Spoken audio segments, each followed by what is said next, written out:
আসসালামু আলাইকুম। মাদ্রাসা বিডির পক্ষ থেকে সকলকে স্বাগতম। এই ভিডিওতে দেখবেন মাদ্রাসা ম্যানেজিং কমিটি গঠনের যে গেজেট আছে, সরকারি গেজেট, যে নিয়মাবলী আছে সে বিষয়ে। তো আমি আমার পিডিএফ ফাইলটি ওপেন করে রেখেছি। দেখেন এখানে বাংলাদেশ গেজেট অতিরিক্ত সংখ্যা কর্তৃপক্ষ কর্তৃক প্রকাশিত বৃহস্পতিবার জুলাই 23, 2009। এরপরে অবশ্য একটা স্পষ্টীকরণ আছে 2013 সালে, সেটা দেখবেন নিচেতে, একেবারে নিচে দেখেন এখানে একটা স্পষ্টীকরণ আছে এই 2 পেজে মিলে। এখানে বিস্তারিত আপনারা পেয়ে যাবেন। অনেক জটিলতা থাকে, অনেকের কাছে এই গেজেট নাই। তো এটা ম্যানেজিং কমিটি গঠনের জন্য, মাদ্রাসা ম্যানেজিং কমিটি গঠনের জন্য যেসব নিয়ম কানুন পালন করতে হয় ও কোনো বাধাবিঘ্ন এড়িয়ে থাকতে বা সহজ প্রক্রিয়ায় যদি করতে হয়, তাহলে এই গেজেটের নিয়মাবলী যদি মেনে ম্যানেজিং কমিটি গঠন করা হয় তাহলে আর কোনো সমস্যা হয় না। কাগজপত্র সাবমিট করলেই কমিটি অনুমোদন দিয়ে দেয়। তো এখানে দেখেন সংক্ষিপ্ত শিরোনাম ও প্রবর্তন বিভিন্ন নিয়ম করা আছে, এগুলো পড়লে আপনারা সবাই বুঝবেন, যে কেউ বুঝবেন। আমার এই কাগজগুলোতে একটু মার্ক করা আছে, পড়ে দেখবেন। তাছাড়া ভিডিওর ডেসক্রিপশন বক্সে আমি এর ডাউনলোডের লিংক দিয়ে দেব, আপনারা সেখান থেকে এই পিডিএফ ফাইলটি ডাউনলোড করে নিতে পারবেন।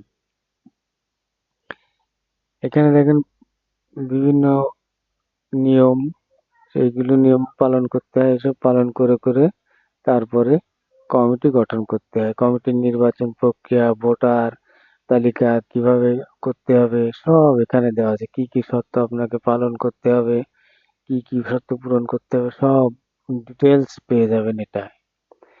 এর এর ভিতরে আপনাকে যে ভোটার লিস্ট করতে হয় সেই ভোটার লিস্টের নমুনা, ভোটার লিস্টে কিভাবে উপস্থাপন করবেন, অভিভাবক, পিতামাতা ইত্যাদি সবই এখানে আছে। এই দেখেন এটা হচ্ছে ফরম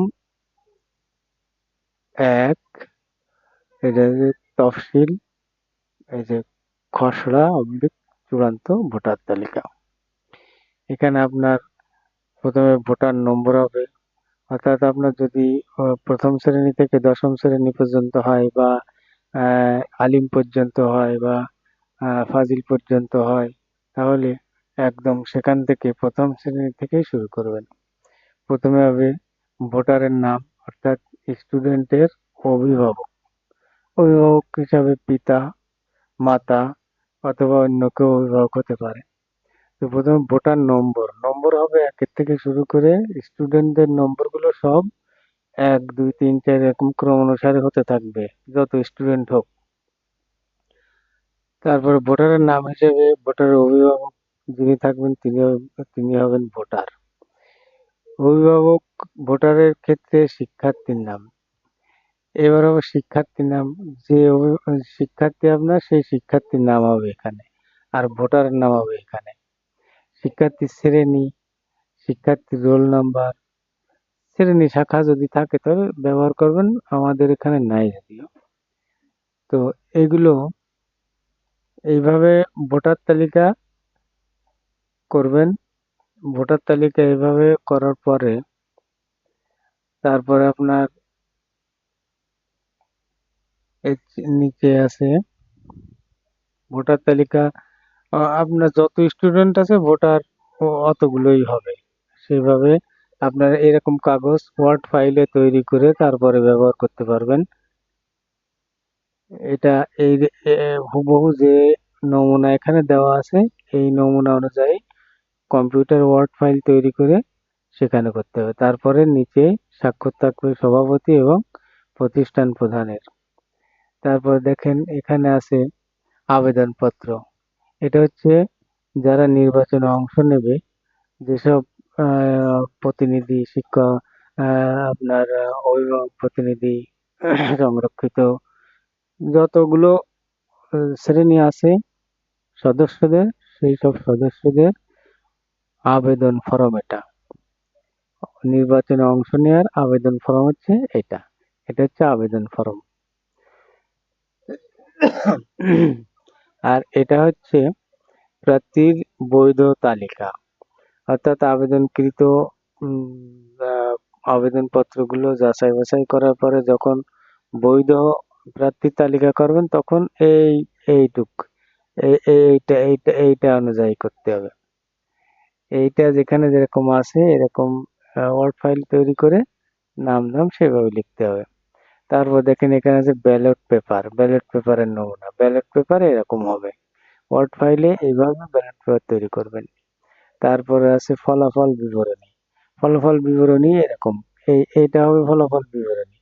এই অনুযায়ী আপনারা ফলাফল তৈরি করার জন্য আলাদা ওয়ার্ড ফাইলে এইভাবে তৈরি করে নেবেন। তারপরে এখানে প্রিজাইডিং অফিসার থাকবেন, উপজেলা শিক্ষা অফিসার থাকেন সাধারণত, ব্যতিক্রমও হয়ে থাকে মাঝে মধ্যে। তো তিনি প্রিজাইডিং অফিসার হিসাবে সই স্বাক্ষর করবেন। এই হলো আপনার কাগজপত্রের নমুনা। এছাড়াও আপনার সুবিধার্থে যেসব কাগজ আপনি বানাইতে পারবেন তাতে কোনো সমস্যা নেই, তবে বোর্ডে প্রেরণ করার জন্য এই নমুনাগুলো আপনাকে পূরণ করতে হবে। তারপরে আপনার উপজেলা থেকে